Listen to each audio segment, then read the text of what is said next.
23 मार्च 1931, जब तो तुम पैदा छोड़ो, तुम्हारे माँ बाप भी पैदा नहीं हुए थे, ठीक है, दादा परदादा होंगे तब।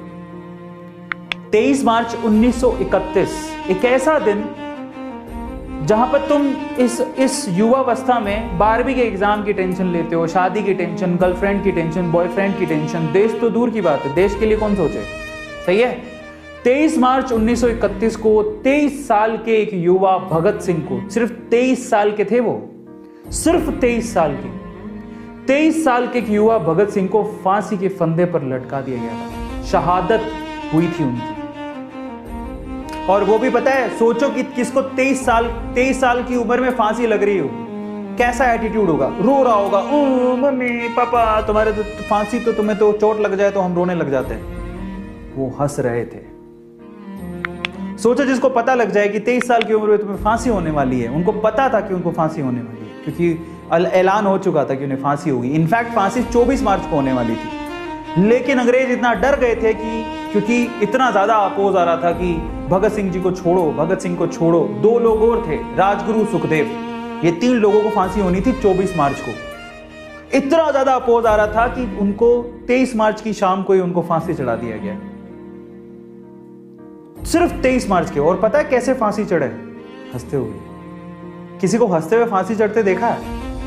अब आज के युवा को ना इन सब चीजों से फर्क ही नहीं पड़ता, वो तो पुरानी बात है सर, चले गए। उन लोगों की वजह से आप लोग खुली हवा में सांस लेते हो आज।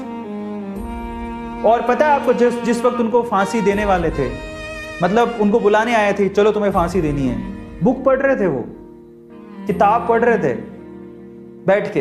हाँ मजा आ रहा है। कई लोग तो रोते हैं, ओ माय गॉड मेरे को फांसी होने वाली, किताब पढ़ रहे थे, सोचो।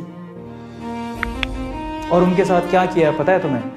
जब उनको फांसी दे दी गई, पहले तो उनको बहुत ज्यादा डर था, तो आगे से भी नहीं, जहां फांसी दी गई उनके आगे से डेड बॉडीज को नहीं निकाला, पीछे से दीवार तोड़ के डेड बॉडीज को निकालना पड़ा, क्योंकि आगे बहुत सारे लोग थे। और निकाल के उनको कहीं दूर किसी नदी के पास जाके उनके लाशों को टुकड़े टुकड़े करके उनकी लाशों को जला दिया गया था। ये हुआ था उनके साथ। वैसे ना पता है, सुन के डर लगता है, लेकिन ये सच है।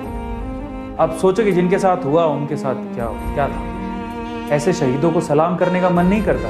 और कल वो दिन है, इसलिए मैं आप लोगों से कहूंगा कि अपनी ये छोटी मोटी टेंशन छोड़ दो, क्योंकि लोगों ने बहुत कुछ किया है आपके देश के लिए, आपके लिए। तो 15 अगस्त और 26 जनवरी के साथ 23 मार्च को हमेशा याद रखना।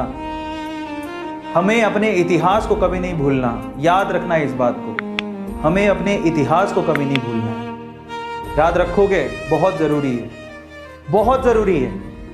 और हमारी आन बान और शान थे वो, हमारी आन बान और शान थे वो।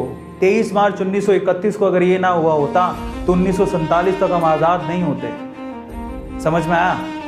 बहुत चीजों से फर्क पड़ता है, फर्क पड़ना चाहिए और फर्क पड़ता भी है।